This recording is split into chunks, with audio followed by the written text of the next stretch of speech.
Dice en 2 Timoteo capítulo 1, versículo 12. Por lo cual asimismo padezco esto, pero no me avergüenzo, porque yo sé a quién he creído, y estoy seguro que es poderoso para guardar mi depósito para aquel día. Vamos a orar al Señor. Padre nuestro, alabamos tu santo y precioso nombre. Te damos muchas gracias, Señor, por tu palabra. Gracias, Señor, por tu palabra preciosa que tú nos traes. Oh Dios, te rogamos que tú nos des atención con todos nuestros sentidos a tu palabra, para que la recibamos y la apliquemos, la pongamos en práctica. Señor, líbranos de un cristianismo superficial, un cristianismo de domingo. Señor, obra en tus hijos para que haya un compromiso firme con tu verdad, un sincero amor hacia ti, Señor, que nos lleve a obedecer tu santa ley. Ten misericordia de aquellos entre nosotros que no te conocen. Obra, oh Dios, en sus corazones, tú los quebrantes y los lleves a amarte a ti verdaderamente. Señor, te pedimos todo esto en el nombre precioso de Cristo. Amén. Amén.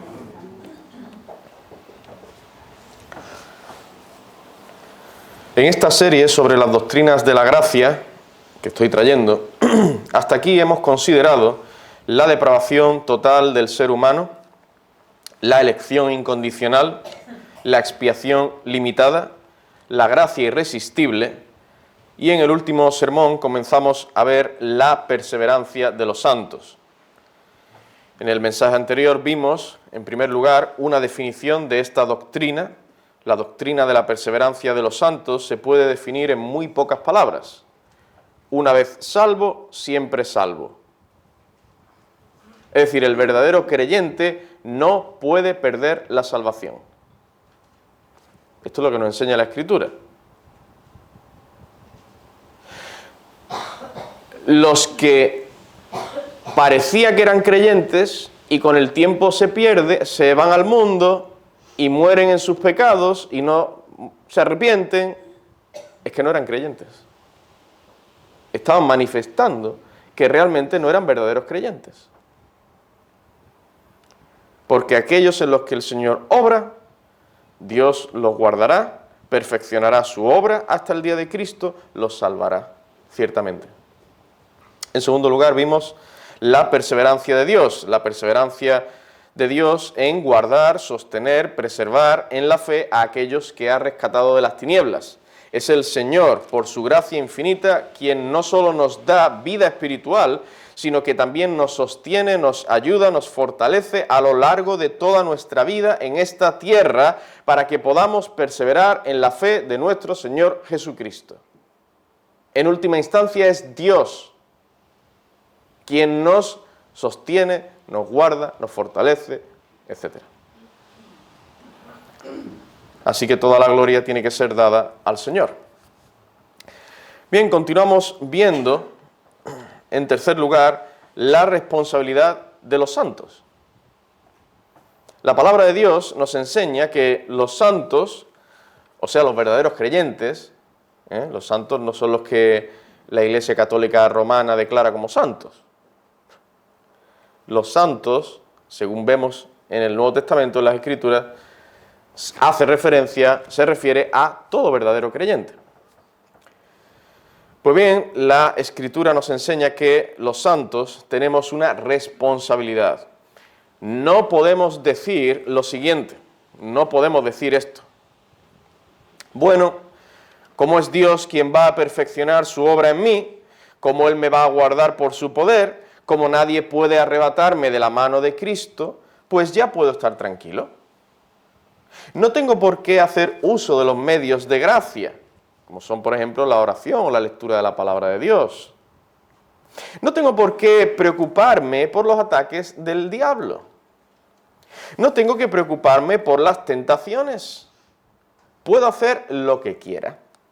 ¿Por qué? Porque finalmente como he dicho que he creído en Jesucristo, creo en Él como mi Salvador, pues seré salvo.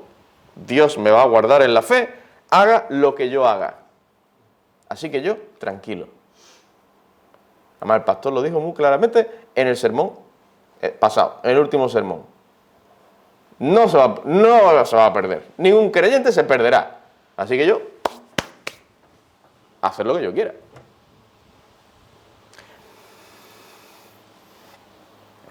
Este pensamiento es un gravísimo error. La Escritura no enseña tal cosa.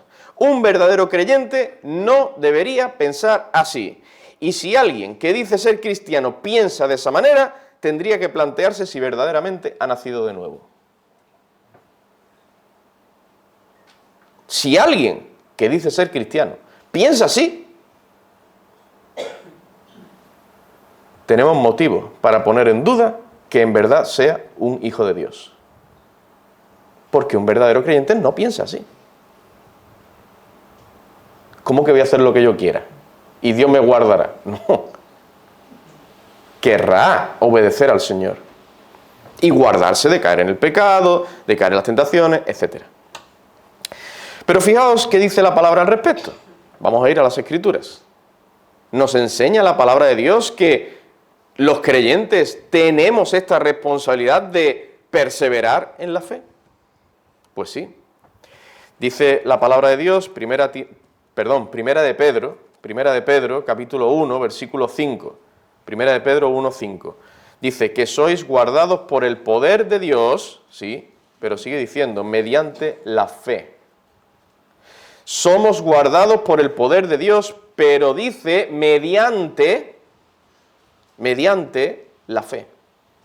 Es Dios quien nos guarda, pero Él usa medios. La fe es el medio por el cual nos asimos de la salvación que está en Cristo y es el medio principal que Dios usa para mantenernos en sus caminos. Y somos nosotros los que tenemos que ejercitarnos en la fe. Es cierto que la fe es un don de Dios, pero nosotros somos llamados a ejercitarnos en la fe. La fe nos la da Dios, sí. No la producimos. No surge de nuestro buen corazón, no. Porque no hay buen corazón en ninguno de nosotros. Nos la da Dios la fe. Pero nosotros tenemos que ejercitarnos en ella. Tenemos que esforzarnos para mantener esa fe, para incrementar esa fe. Por eso dice en 1 Corintios, capítulo 16, versículo 13, velad, estad firmes en la fe. Vosotros, hermanos, estad firmes en la fe. Portaos varonilmente y esforzaos. Bueno sea que esta fe de la que nos habla este versículo se refiera a la confianza plena en Cristo como nuestro Salvador y Señor, o se refiere al conjunto de doctrinas cristianas reveladas en las Escrituras. La fe es uno de los principales medios que Dios usa para guardar nuestras almas del desvío espiritual. Y Él nos llama a todos nosotros, hermanos, a permanecer firmes en la fe, a esforzarnos para permanecer firmes en la fe.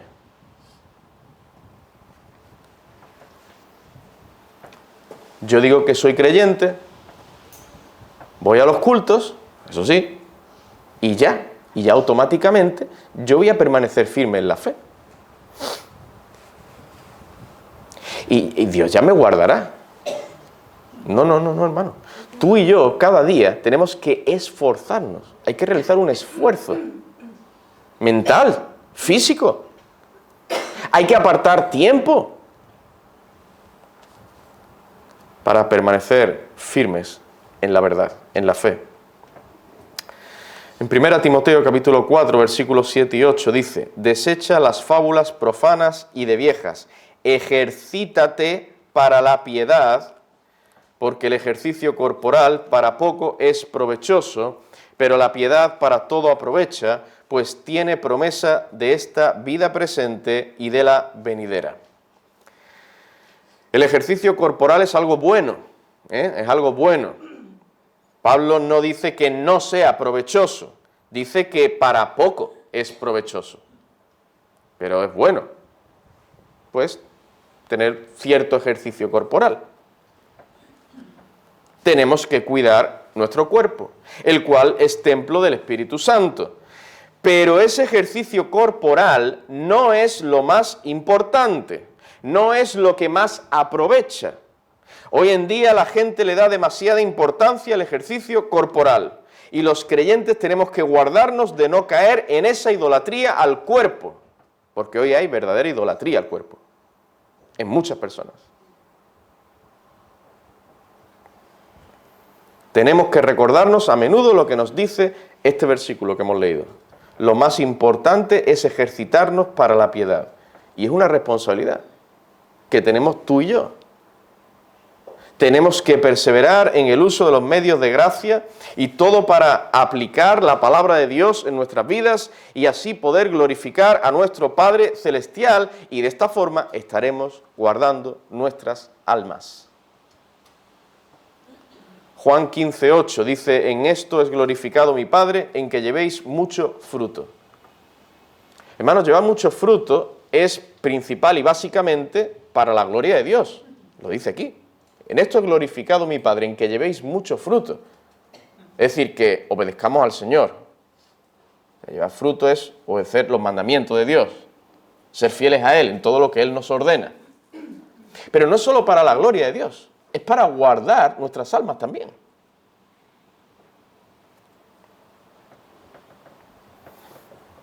Por eso, dice el apóstol Pablo en Filipenses 2:12, fijaos este versículo.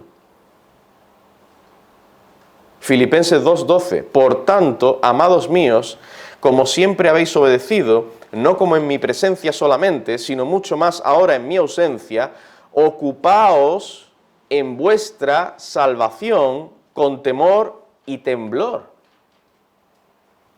Uy, ¿qué está diciendo aquí Pablo?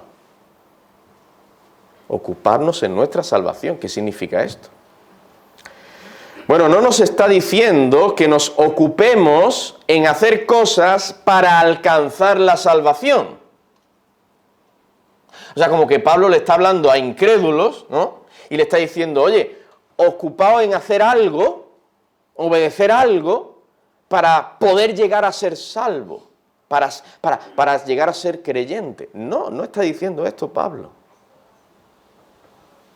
Aquí el apóstol está hablando a creyentes, personas que ya son salvas.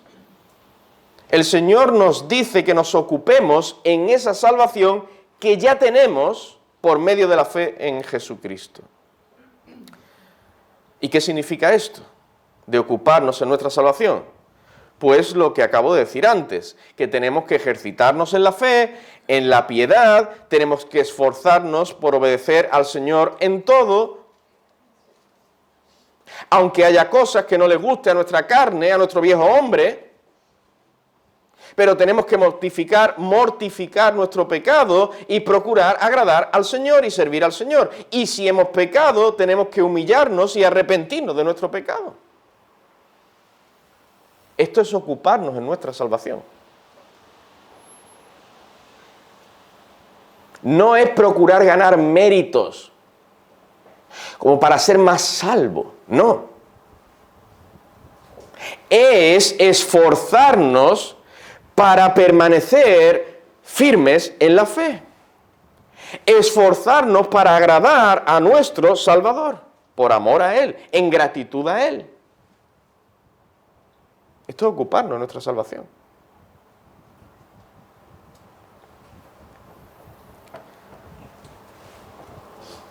Entonces, cuando leemos Mateo 24:13, que dice, el que persevere hasta el fin, éste será salvo. Tenemos que interpretar correctamente este versículo.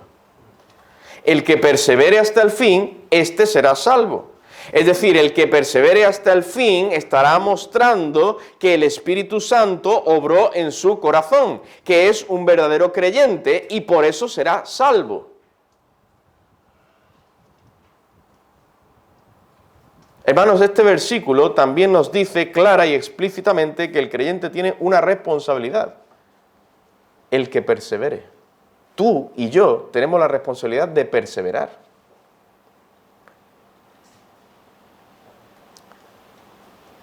Sí, sabemos que Dios guardará a sus hijos, pero ese mismo Dios nos llama a ti y a mí a permanecer fieles a Él.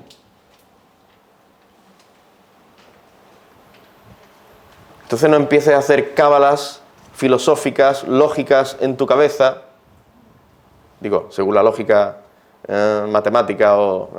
No, es que dice el Señor, yo tengo que obedecer eso. Ah, Dios me guarda. Y Dios me guarda. No me diga más nada. No quiero saber nada más. Dios me guarda. No me diga más nada. Pero es que... Ya está. No quiero saber nada más de la Biblia. Tú me has dicho que Dios me guarda. Punto. No, espera. Mira lo que enseña la Escritura. Ese mismo Dios todopoderoso, en su infinita sabiduría y soberanía, ha determinado medios para que tú y yo los usemos y guardemos nuestros corazones y permanezcamos fieles a Él. Hay que obedecerle. Ya está.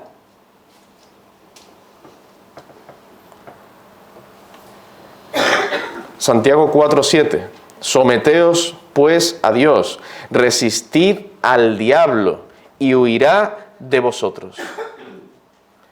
Hermanos, somos nosotros los que tenemos que someternos a la voluntad soberana, justa, buena, santa de Dios. Y somos nosotros los que tenemos que resistir al diablo. Ningún ángel va a resistirle por nosotros. Ni siquiera Dios va a resistir al diablo por nosotros, pues dice este versículo, resistid vosotros al diablo. Si tú no resistes al diablo, si no resistes la tentación, si no te guardas, no esperes que Dios vaya a hacerlo. No tienes derecho a esperar tal cosa.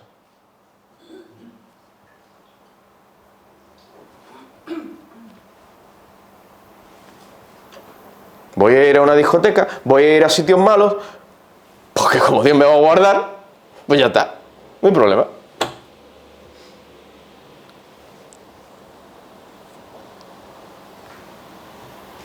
Oraré un poquito así antes de ir, ¿no? Pero ya Dios me guardará. No, Dios te está diciendo que tú no tienes que ir a esos sitios. No tienes que juntarte con el mundo para seguir con el mundo y sus pecados. No debes seguir la corriente de este mundo. Entonces tú tienes que obedecer a Dios.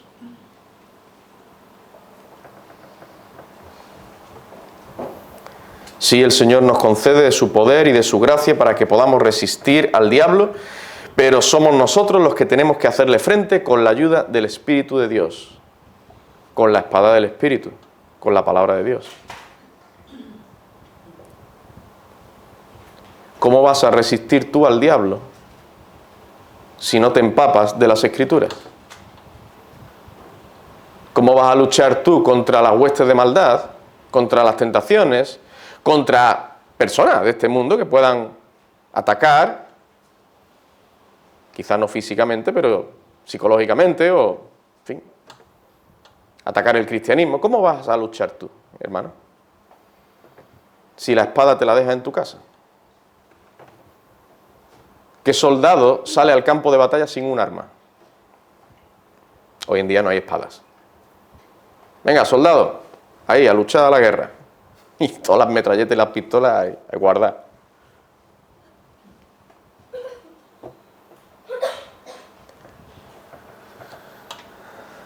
Hermanos, nosotros tenemos esta responsabilidad.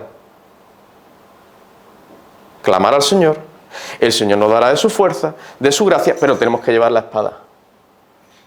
La espada tiene que estar en nuestra mano. A ver si viene un ángel con una espada y lucha por mí. No. Eso no es bíblico.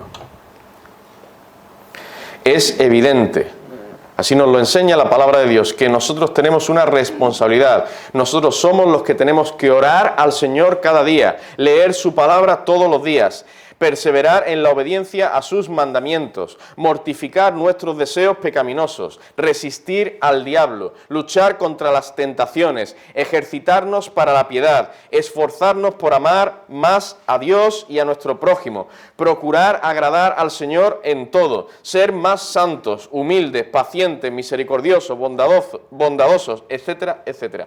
Nosotros tenemos que ejercitarnos en esto.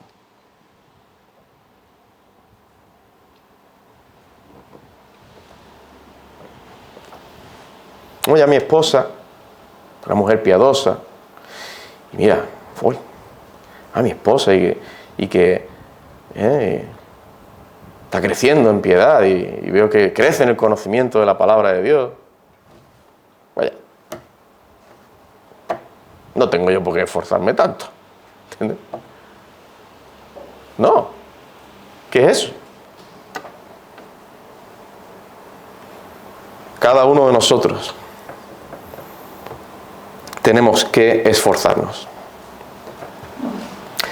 Ahora tenemos que hacerlo en dependencia del Señor. Recordemos que es Dios en última instancia quien nos guarda, quien nos da de su gracia, quien nos fortalece para que podamos perseverar, así que tenemos que pedirle esto en oración cada día. Y esto es nuestra responsabilidad, orar al Señor también por esto. Señor, guárdame en la fe, ayúdame a perseverar en tus caminos, dame de tu gracia para ejercitarme en la piedad, dame sabiduría para poder poner en práctica tus mandamientos, para perseverar en la verdad y ser fiel a ti. Necesitamos al Señor para poder cumplir con nuestra responsabilidad. Bien, por último, en cuarto lugar, es necesario que también consideremos algunas objeciones que algunos presentan contra la doctrina de la perseverancia de los santos. Y van a la Biblia para intentar decir la salvación se puede perder. La doctrina de la perseverancia de los santos no es correcta, no es bíblica. Bueno. Algunos dicen, la experiencia y la misma Biblia nos habla de personas que una vez profesaron la fe, fueron bautizadas, eran miembros de una iglesia, se conducían, oraban y hacían cosas de tal manera que parecían verdaderos creyentes, sin embargo, al tiempo dejaron de asistir a los cultos, se fueron al mundo y ahora no quieren saber nada de Cristo, ni de Dios, ni de su palabra. ¿Acaso no prueba esto que la doctrina de la perseverancia de los santos es errónea? ¿No nos muestra esto que la salvación se puede perder? Los que piensan de tal forma están totalmente equivocados, rotundamente equivocados. Interpretan incorrectamente la Escritura y por tanto sacan unas conclusiones erróneas de lo que ven en la vida de otros o en sus propias vidas. Sí, es cierto que un verdadero creyente puede desviarse temporalmente del camino recto. Vemos ejemplos en la Biblia de hijos de Dios que pecaron gravemente como si fueran impíos. Por ejemplo, el rey David. Y durante un tiempo vivieron lejos del Señor. Sin embargo, cuando se les señaló su pecado, reconocieron su maldad, se arrepintieron y volvieron inmediatamente a servir a Dios con integridad. Pero eso no significa que perdieron la salvación y después la volvieron a recuperar. No. Cuando David pone por escrito su arrepentimiento en el Salmo 51, dice en el versículo 12, vuélveme el gozo de tu salvación. No dice, vuélveme tu salvación. Dice, vuélveme el gozo de tu salvación. Yo era un hijo de Dios, yo era creyente y sigo siéndolo, pero he caído en pecado, tristemente. Hermano, ¿no pecamos nosotros muchas veces? Tristemente. No deberíamos, pero tristemente caemos. No, entonces cada vez que caigo en pecado dejo de ser un hijo de Dios. Ah, me arrepiento, vuelvo a ser otra vez hijo de Dios. Ah, caigo en pecado, otra vez dejo de ser hijo de Dios. Ya no soy creyente. Ah, me arrepiento, vuelvo a ser creyente. Esto no es así. No es lo que nos muestra la palabra de Dios. Vuélveme el gozo de tu salvación. Así que si un creyente se aparta por un tiempo del camino de la verdad, no significa que haya perdido la salvación, no significa que haya dejado de ser un hijo de Dios. Lo que significa es que por causa de nuestro pecado remanente, si no guardamos nuestros corazones, podríamos llegar a caer en graves pecados y alejarnos momentáneamente de Dios. Pero si en verdad somos hijos suyos, el Señor tratará con nosotros para que volvamos a andar cerca de Él. Dios no deja a sus hijos. El Señor vendrá y nos enviará un Natán, nos enviará a alguien, nos dará su palabra para mostrarnos nuestro pecado y nos arrepintamos y volvamos a sus caminos.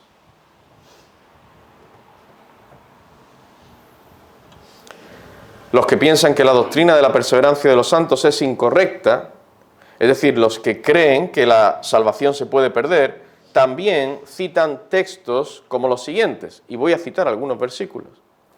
Dice, por ejemplo, en Romanos 14:15, pero si por causa de la comida tu hermano es contristado, ya no andas conforme al amor. No hagas que por la comida tuya se pierda aquel por quien Cristo murió. Primero, si malinterpretamos lo que Pablo quiso decir aquí, es decir, si pensamos que alguien por quien Cristo murió, finalmente se puede perder definitivamente, entonces Pablo se estaría contradiciendo a sí mismo en Romanos 8, 33 al 39, donde, entre otras cosas, dice que ninguna cosa creada nos podrá separar del amor de Dios que es en Cristo Jesús, Señor nuestro. Y entonces cuando leemos Romanos 14, 15, decimos, hombre Pablo, ninguna cosa creada, pero por la comida sí. La comida puede hacer que, esa comida puede hacer que nos separemos de Cristo. No. No, hermanos, Pablo no se contradice. Y no lo hace porque está escribiendo inspirado por el Espíritu Santo. Y el Espíritu Santo no se contradice.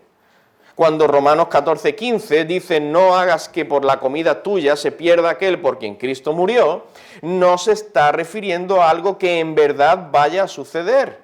Ese hermano por quien Cristo murió jamás se perderá. Se está refiriendo a que la mala conducta de otro hermano está tentando al hermano débil a que se aparte de Cristo. Como nosotros somos tentados. Muchas veces por el diablo, por el mundo, somos atraídos por el mundo. ¿A qué? A dejar el cristianismo, a dejar al Señor, a apartarnos del Señor. Vienen las tentaciones. Pero si somos hijos de Dios, eso no pasará. No nos apartaremos definitivamente del Señor. Esto es lo que dice este versículo. La conducta de otro hermano puede tentar a ese hermano débil a dejar, a apartarse de Cristo. Hermanos, tengamos cuidado, no sea que por nuestra actitud vengamos a ser piedra de tropiezo a otros hermanos. Dichos hermanos, por la gracia de Dios, perseverarán en la fe, pero pueden llegar a sufrir mucho por nuestra culpa.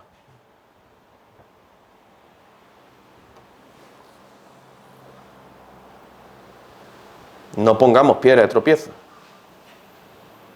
Ya bastantes tentaciones ahí fuera. No seamos nosotros también motivo de tentación.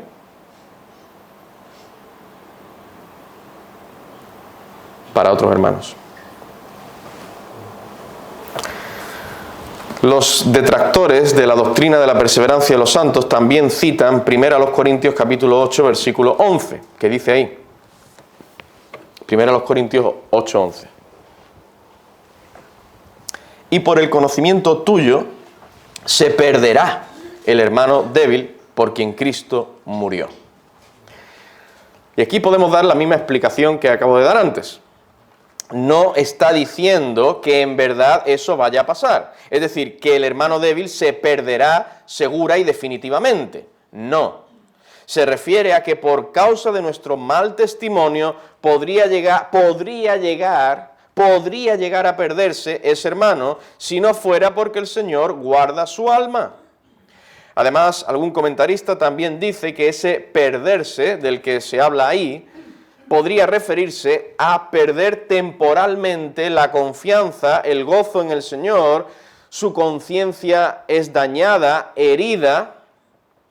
Pues el siguiente versículo, capítulo 8, versículo 12, de 1 Corintios, dice: de esta manera, pues, pecando vosotros, es decir, si vosotros hacéis este mal, esto no significa que ese hermano vaya a dejar de ser cristiano, pues Pablo lo sigue llamando hermanos, dice: si pecáis vosotros, sigue diciendo, pecando contra los hermanos e hiriendo su conciencia, su débil conciencia, contra Cristo pecáis. Y Pablo mismo está diciendo, si pecáis vosotros contra vuestros hermanos, los llama hermanos. Es decir, ese perderse del que habla el versículo 11, parece que no se refiere tanto a perder la salvación, sino a que su conciencia se pierde, es herida, es temporalmente dañada. Esto es a lo que se refiere.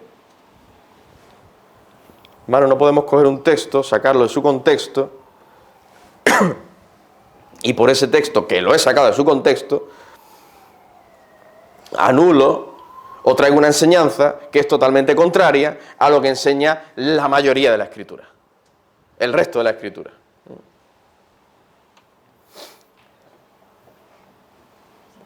Esto es muy peligroso. Y muchos creyentes y hermanos queridos, ¿no?, han llegado a conclusiones erróneas, doctrinas erróneas, en otras doctrinas, ¿no?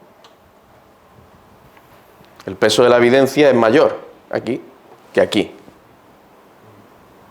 Pero yo, pues, me ha enseñado esto, o me gusta, o me parece bastante lógico y tal. Sí, bueno, pero es que hay más evidencia de esta enseñanza. Bueno, otro texto que citan, y yo creo que este es el que más le gusta citar. Hebreos capítulo 6, versículos 4 al 6, dice: porque es imposible que los que una vez fueron iluminados y gustaron del don celestial y fueron hechos partícipes del Espíritu Santo, y asimismo gustaron de la buena palabra de Dios y los poderes del siglo venidero, y recayeron,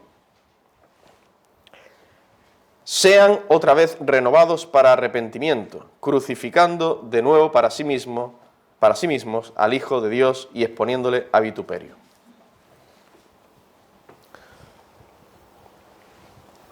Bueno, aquí es evidente que se refiere a personas que gozaron de grandes privilegios de parte de Dios, que fueron externamente iluminados en sus mentes, que fueron bendecidos al escuchar la palabra de Dios, disfrutaron de los privilegios y bendiciones que el Espíritu Santo concede a una iglesia local que procura ser fiel al Señor.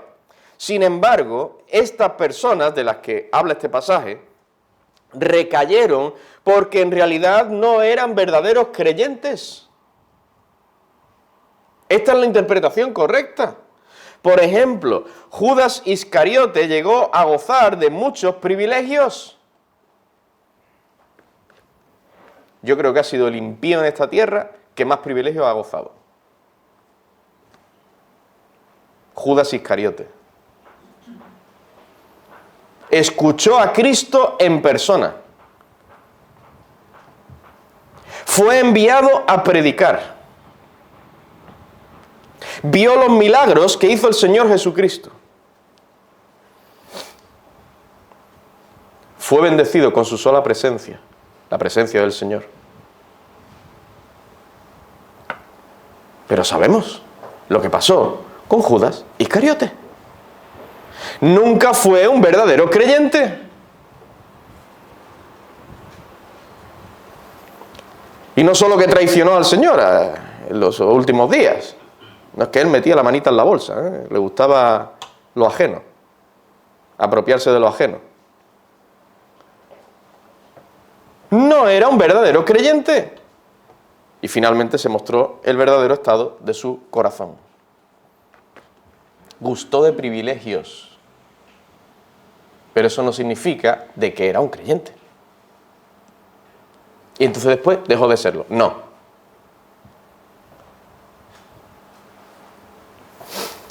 Los que una vez profesaron la fe y hoy en día no quieren saber nada de Dios y persisten en su maldad y rebeldía contra el Señor, los que gustaron de los privilegios y bendiciones externas que Dios concede a una iglesia local y hoy están en el mundo, lo que están manifestando sencillamente es que sus corazones nunca fueron regenerados por el Espíritu Santo. Tales personas son como aquel hombre del que se habla en Lucas capítulo 11, versículo 24 al 26, que dice: cuando el espíritu inmundo sale del hombre y anda por lugares secos, buscando reposo y no hallándolo, dice: volveré a mi casa de donde salí, y cuando llega la halla barrida y adornada. Entonces va y toma otros 7 espíritus peores que él, y entrados moran allí, y el postrer estado de aquel hombre viene a ser peor que el primero. Así hay muchos, hermanos, que barren y adornan su corazón, pero siguen viviendo espíritus inmundos, en este sentido figurado.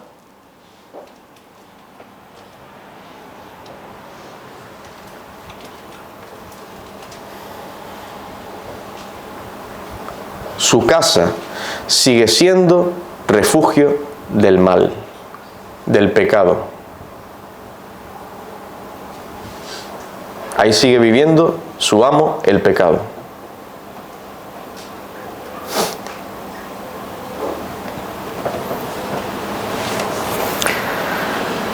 Conclusión: la doctrina de la perseverancia de los santos es correcta porque es bíblica. Yo quisiera concluir ya con algunas aplicaciones prácticas. Primera aplicación. Hermanos, debemos vivir piadosamente el tiempo que nos resta en este mundo. Si somos verdaderos creyentes y nada ni nadie nos podrá separar del amor de Dios que es en Cristo Jesús, entonces debemos vivir piadosamente el tiempo que nos resta en este mundo para agradar a nuestro Salvador en gratitud a Él, por amor a Él. El conocer esta doctrina no nos debe llevar a la pasividad, nos debe llevar al amor al Señor, a agradar a nuestro Dios, a servirle y obedecerle. Esta doctrina de la perseverancia de los santos lleva a la pasividad a los que dicen haber creído en Cristo, pero realmente sus corazones siguen endurecidos. Pero para el verdadero creyente, la doctrina de la perseverancia de los santos es de consuelo y de ánimo. Esta doctrina, queridos hermanos, antes que llevarnos a la pasividad, nos anima a seguir sirviendo al Señor con confianza en Él. Los que cogen esta doctrina y dicen: soy creyente, persevero, me da igual el resto, están manifestando que sus corazones no están para el Señor, no tienen un corazón para el Señor.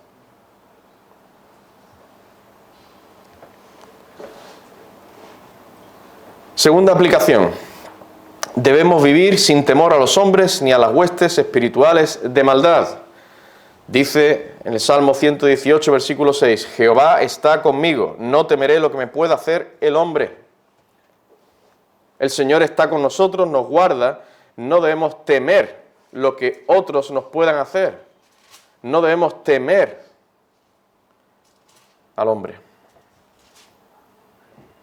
Primera de Juan 4, capítulo 4, versículo 4.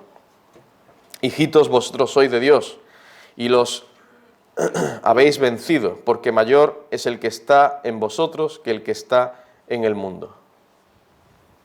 Y esto es de ánimo para nosotros, de consuelo.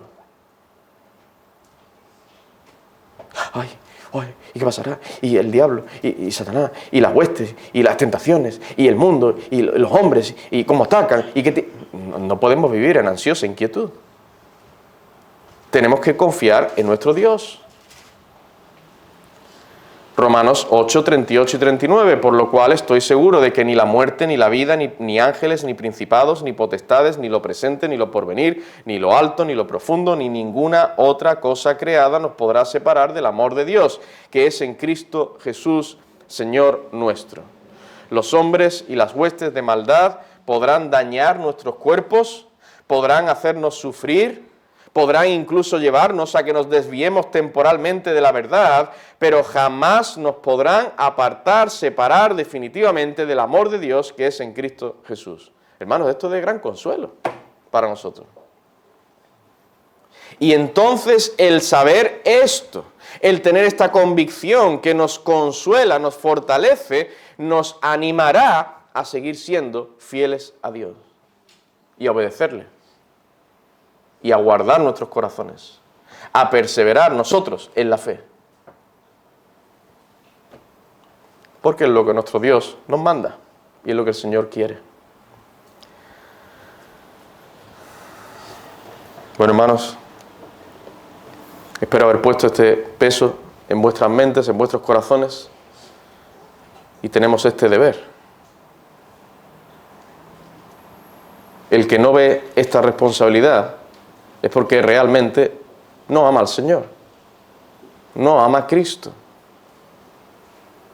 Si después de esta predicación, mi querido niño, joven, adulto, tú estás tranquilo, esto se lo está predicando a los miembros de esta iglesia, a los creyentes de aquí. Pero yo, tranquilo. Si es así, si tú piensas esto, estás tranquilo, como si no fuera contigo, déjame decirte, por amor a tu alma, que esto puede ser un indicativo de que tú no eres un hijo de Dios. Y necesitas humillarte delante del Señor, porque vas camino al infierno. Sí, el infierno existe, porque lo dice Dios.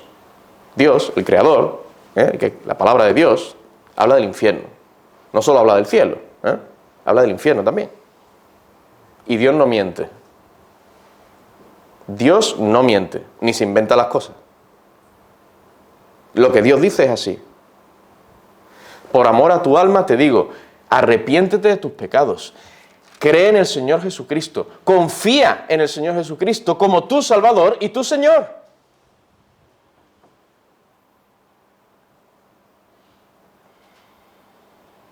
Entonces podrás servir al Señor. Podrás agradar a Dios. Por el poder de Dios, sí. Por el poder del Espíritu Santo, obrando en ti. Y sentirás este peso, esta responsabilidad de guardarte del mundo, guardarte de las tentaciones, luchar contra el pecado, crecer en las gracias espirituales, pero tienes que humillarte, confiar en Cristo y serás salvo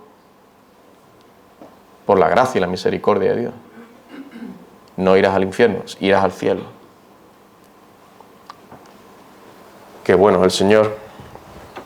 Vamos a concluir en oración. Padre, te damos gracias por esta palabra que tú nos traes. Señor, ten misericordia. Oh Dios, que esta palabra, como tú dices, no vuelva a ti vacía. Te rogamos que cumpla el propósito por el que tú la envías. Y te suplicamos, Señor, que este propósito sea para salvación, para edificación, para santificación. Perdona, oh Dios, nuestros pecados, cuando no hemos guardado nuestros corazones. No nos hemos esforzado en nuestra salvación, no nos hemos ocupado en ella. Te pedimos perdón, Señor. Y te rogamos que tú nos ayudes después de haber visto esta doctrina. Tú nos des fuerza, nos des de tu poder para perseverar en tus caminos. Te lo rogamos en el nombre precioso de Cristo. Amén.